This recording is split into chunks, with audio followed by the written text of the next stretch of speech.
The interior lights of the Aerostar 770 died with a sharp, sickening pop, plunging the cabin into a bruised twilight broken only by the emergency floor strips. Outside the viewport, the sky was not merely dark. It was a churning, chaotic mess of gray and black, resembling a storm actively attempting to swallow the metal shell whole. The aircraft lurched violently, a deep, resonant groan rattling through the fuselage, sounding for all the world like the entire structure might just split apart. Passengers gasped, some gripping armrests until their knuckles were white, their eyes darting frantically toward the windows. Panic was a low buzz beneath the rising fear. It was during this deafening chaos, as the plane bucked like a wounded animal, that a voice, dry, low, and utterly calm, cut through the noise, directed toward the nearest flight attendant. "Is the pressure dropping?" The casual query was profoundly unnerving, and before the attendant could even respond, the captain's voice, thick with static and urgency, suddenly broke the intercom silence. "Shadowhawk 7, if you can still hear us, the cockpit is waiting." The plane tilted hard to the left, the rumble intensifying as if judgment itself had arrived. Astrid did not flinch when the aircraft gave its first shuddering complaint. She sat in seat 11D, a portrait of deliberate anonymity. Loose black hair falling across the shoulders of a wrinkled hoodie, her faded jeans and peeling sneakers blending into the background of expensive leather and polished shoes. Her only notable possession was a small, worn fabric bag clutched securely in her lap. She had quietly posed the question about the dropping pressure to the flight attendant, Brenda, a woman whose tight blonde curls and uniform struggled to maintain an image of calm. Brenda had plastered on a brittle, strained smile. "Ma'am, please stay seated, let the professionals handle it." The immediate reaction from the surrounding passengers was a wave of scorn. A passenger seated nearby, a young dude named Leo in a flashy tracksuit, leaned over with a smirk that dripped with mockery. "Yo, you really think you know what's going on? Sit down, lady, this ain't a movie." His friend across the aisle, Mitch, with his excessively gelled hair and a thick gold chain, laughed loud enough for nearly half the aisle to hear the ridicule. "Yeah, what's she going to do? Fly us to Narnia?" Before Astrid could respond, another passenger intervened, not to defend her, but to amplify the judgment. Miss Vivian, sharp in a tailored suit and sporting nails painted a menacing red, sliced through the rising cabin noise from a few rows forward. "Excuse me, miss, but this isn't your moment," she announced, her voice precise and cutting. "Some of us paid for these seats to feel safe, not to watch you play expert." Her words landed like a physical slap, and several passengers nodded, their faces tight with agreement. Astrid's fingers paused on the fabric of her bag for just a heartbeat before she slowly, deliberately adjusted her thin-rimmed glasses. She offered no reply, not even looking at the woman who had just publicly chastised her. The silence she maintained felt heavier than the continuous shaking of the plane. It was as if she were holding back something enormous, something far greater than the immediate chaos. Brenda, the flight attendant, hurried past, her professional smile completely gone, replaced now by a pinched look of mounting worry. She stopped at Astrid's row, her voice suddenly sharp with authority that belied her fear. "Ma'am, I need you to stay calm. You're making people nervous with that talk." Astrid finally looked up. Her face was blank, but her eyes held a steady, unnerving clarity. "I'm not the one shaking the plane," she stated, her voice low, a simple articulation of fact rather than the start of a fight. Brenda blinked, caught entirely off guard, then quickly turned away, muttering something under her breath about passengers who imagined themselves to be experts. The abuse continued. Mrs. Albright, a middle-aged woman in a bright pink cardigan, leaned forward from across the aisle, her voice saccharine with fake sweetness. "Honey, you're meddling too much. Just let the crew do their job. Nobody needs a wannabe hero in row 11". Her husband, balding and red-faced, nodded enthusiastically, his eyes flicking judgmentally over Astrid's faded denim and worn footwear. "Yeah, no offense, but you don't exactly look like you belong up front." The whole row was now openly staring. Some whispered conspiratorially.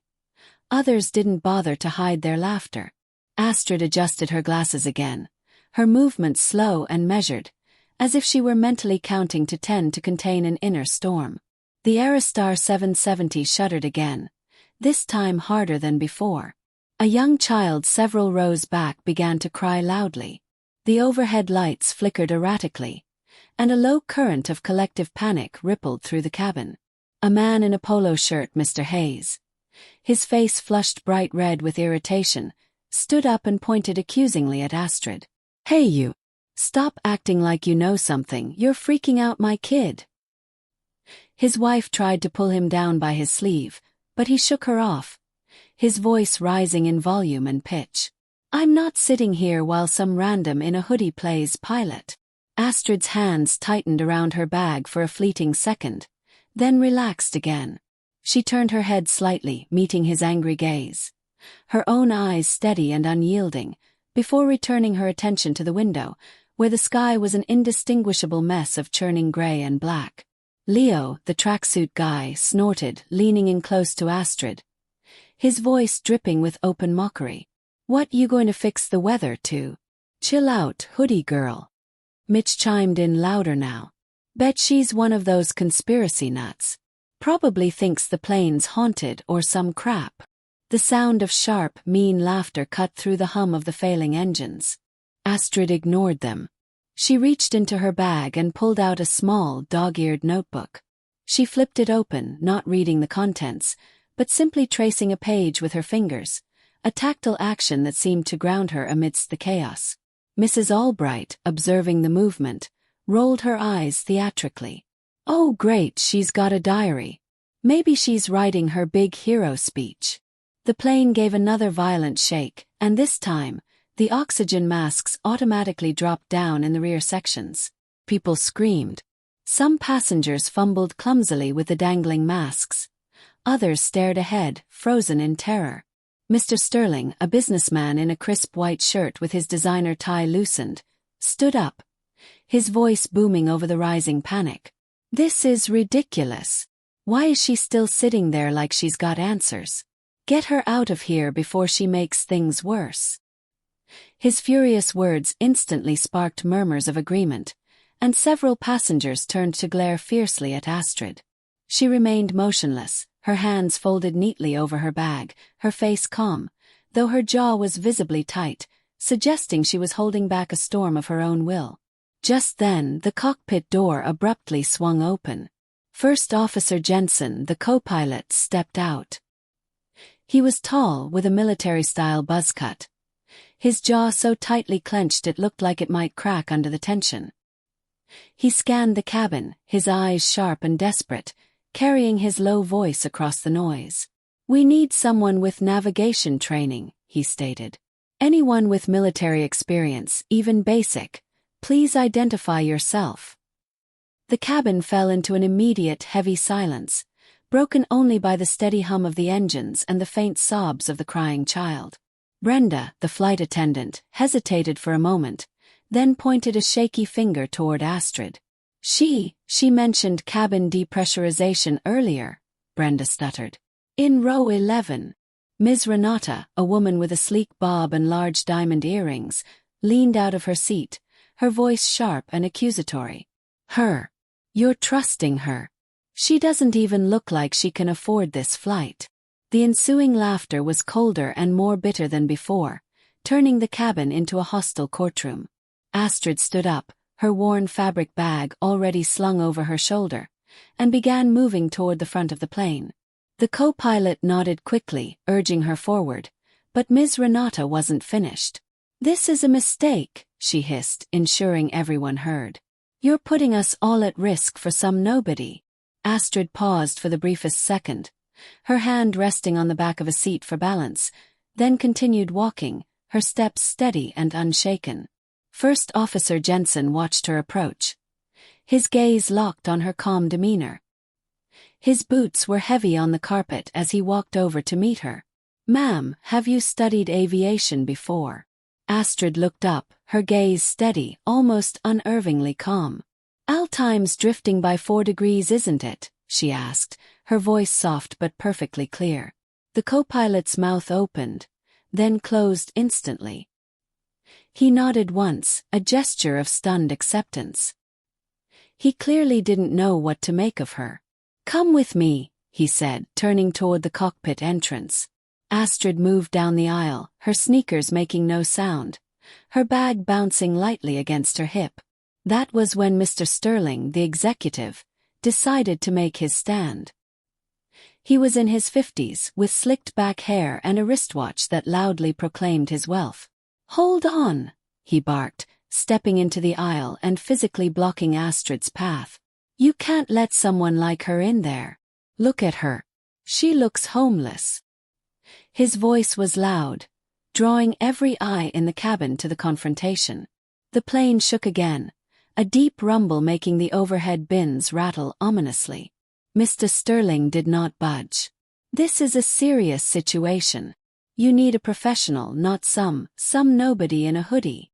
A few passengers, their faces tight with a combination of fear and deep-seated judgment, nodded in agreement. Brenda stepped forward, her voice firm but notably shaky. "Sir, she's been cleared. She's assisting with technical support."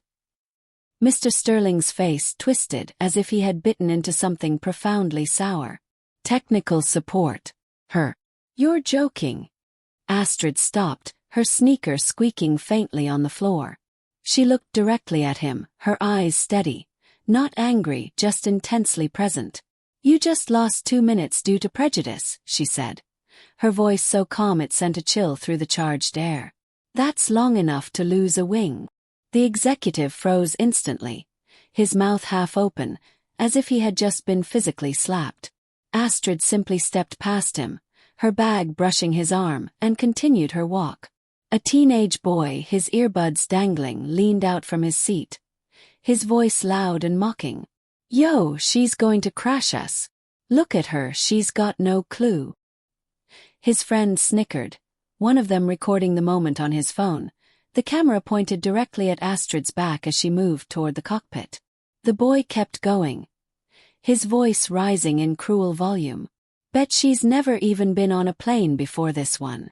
The laughter spread, a mean and cruel wave that pursued Astrid down the length of the aisle. She did not turn, did not falter, but kept her pace perfectly steady, her hand briefly brushing the edge of a seat as she passed, as if it were the only thing tethering her to the moment. The cockpit door loomed ahead, and just as Astrid reached it, the plane lurched violently, tilting hard to the left. Few passengers screamed. First Officer Jensen grabbed the wall to steady himself. Astrid, however, did not waver. She stepped inside, and the door clicked shut behind her. Inside the small, confined space of the cockpit, Captain Volkov was hunched desperately over the controls, his face slick with sweat. He glanced up as Astrid entered. She did not wait for an invitation or explanation. "Shadow Hawk 7 requesting co-navigation clearance," she said, her voice barely a whisper, yet carrying total authority. The captain spun around, his eyes widening in shock, as if he were seeing a ghost. "My God, only one person ever used that code." His hand visibly trembled as he pointed to the vacant co-pilot's seat. "Shadow Hawk 7. We thought you disappeared after the Nevada Desert Protocol." Astrid offered no answer, simply sliding into the seat with a movement that was smooth, practiced, and efficient. "There's no time," she stated firmly. "Your pitch control system is feeding false readings." She leaned forward, her thin fingers brushing the radar screen, and pointed with absolute certainty. "Actual altitude warning is 800 foot higher than shown." Captain Volkov stared, his mouth working, clearly wanting to argue or question her, but finding himself unable to speak. He simply nodded once. Astrid's hands moved instantly to the secondary controls, recalibrating the systems with a focused speed that completely contradicted her faded jeans and peeling sneakers. A sharp crackle came over the radio, the authoritative voice of a backup crew from the airline breaking through the storm noise. "No passengers are to handle controls. That's an order." Captain Volkov hesitated, his hand hovering uncertainly over the mic. But before he could respond, the gruff, unyielding voice of the airline director Thorne, the security officer, cut through the cabin speakers. I don't authorize someone scrubbed from defense systems to touch anything. Astrid paused, her fingers momentarily still on the controls. She turned her head just enough to meet the captain's gaze. Then start calling rescue, she said, her voice steady. To retrieve everyone's bodies. Captain Volkov's face paled further. First Officer Jensen, however, stepped forward decisively, his voice firm. I'll sign off.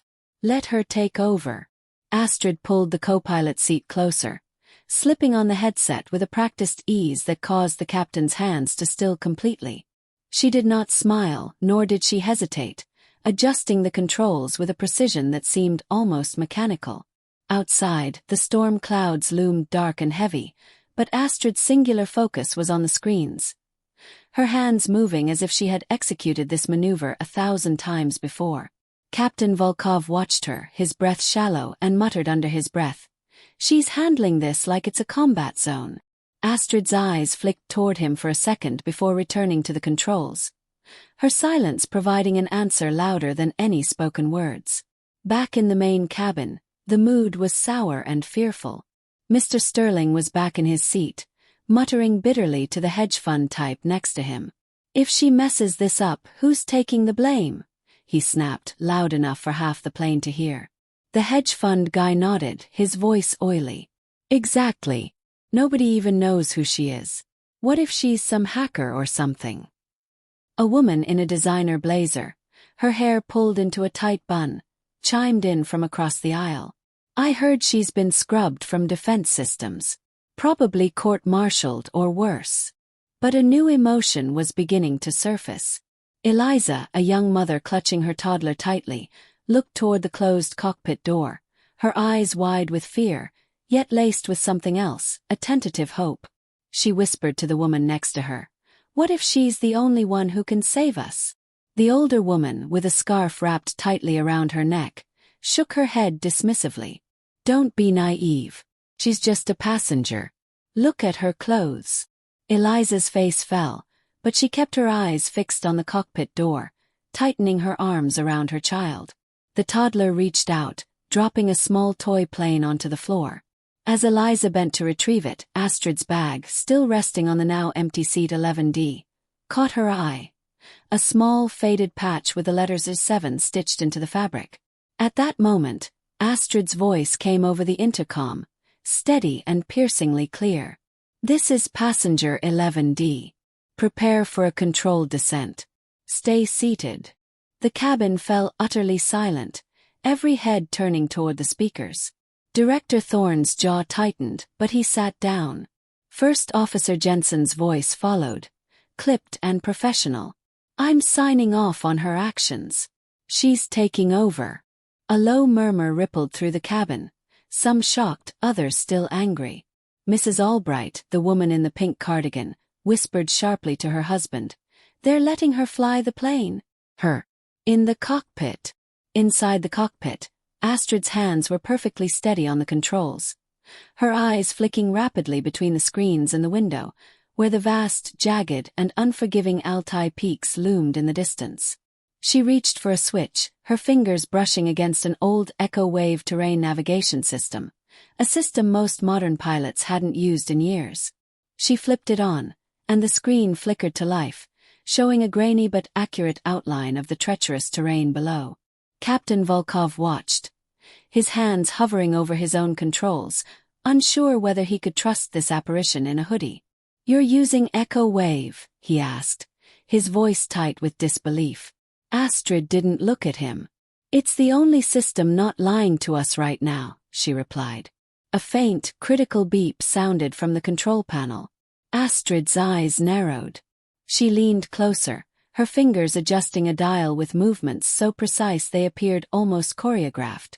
Captain Volkov's hands twitched, yearning to intervene, but he stayed silent, watching as the altitude numbers finally stabilized. Outside, the storm clouds parted briefly, revealing a sliver of clear sky, and Astrid's lips pressed into a thin line, as if she were seeing something no one else could perceive. First Officer Jensen leaned forward, his voice low with awe. "You've done this before, haven't you?" Astrid's fingers paused for a fraction of a second before she adjusted another control. Her silence was her powerful answer. The plane dipped, a smooth, deliberate drop, and suddenly the violent shaking ceased. The cabin pressure gauge crept steadily back to normal. Warning lights blinked out one by one.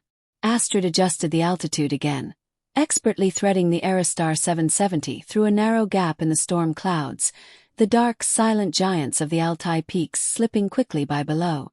The co-pilot watched, his eyes wide. "How did you know to do that?" Astrid offered no response, keeping her hands on the controls, her face unreadable. A faint, barely visible scar ran along her left wrist, disappearing underneath the sleeve of her wrinkled hoodie. A different flight attendant, younger than Brenda and visibly shaky, stepped into the cockpit, clutching a clipboard. "Ma'am, the passengers are asking who you are. They're scared." Astrid didn't look up from the controls. "Tell them to buckle up and stay calm," she instructed, her voice even, as if ordering coffee. The attendant hesitated, then nodded, backing out as the door closed. Captain Volkov muttered quietly. "She just pulled off a move only taught in war zone training manuals." Astrid's hands didn't falter, but her shoulders tensed for a moment, as if a sharp, unwanted memory had brushed too close. Back in the cabin, the atmosphere was drastically changing. A little girl, perhaps 6 years old, with pigtails and a stuffed bear, tugged on her mother's sleeve. "Is she a superhero?" she asked, her voice small but clear. Her mother, Eliza, a tired-looking woman in a denim jacket, hesitated, then smiled tentatively. "Maybe, sweetie. She's doing something pretty amazing." Leo, the tracksuit guy, overheard and snorted, but the sound was weaker now, far less confident. Mr. Sterling remained silent, his arms crossed, staring fixedly at the floor. An older man, Silas, his hands gnarled and the elbows of his jacket patched, stood up slowly, ignoring the glares from those still judgmental passengers around him. He shuffled toward Astrid's empty seat, 11D, where her small notebook still sat. He picked it up and opened it, his rough eyes scanning the pages, then closed it gently, treating it like something sacred. "This isn't just anyone," Silas said, his voice rough but clear, holding up the worn notebook for all to see. "These are flight logs. Old ones. Military." The cabin went utterly quiet, the air thick with sudden realization, as heads swiveled to stare at the small book in the old man's hands. At that moment, the plane leveled out, the hum of the engine now steady and almost comforting. Astrid's voice came over the intercom again. "We're stable. Preparing for landing in 20 minutes. The cabin erupted in relief. Some passengers cheered, others clapped, and many cried, hugging the people next to them. Captain Volkov's voice followed, quieter, almost reverent. "This is your captain. We owe our lives to the passenger in row 11". The little girl with the bear clapped her hands, her face illuminated. Director Thorne looked away, his jaw tight. Mr. Sterling did not move, just stared out the window, his face starkly pale, as the plane began its smooth descent. A young man in a hoodie, his laptop open, started typing furiously, his eyes wide with discovery.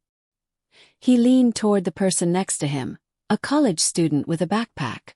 "I found something," he whispered, showing his screen.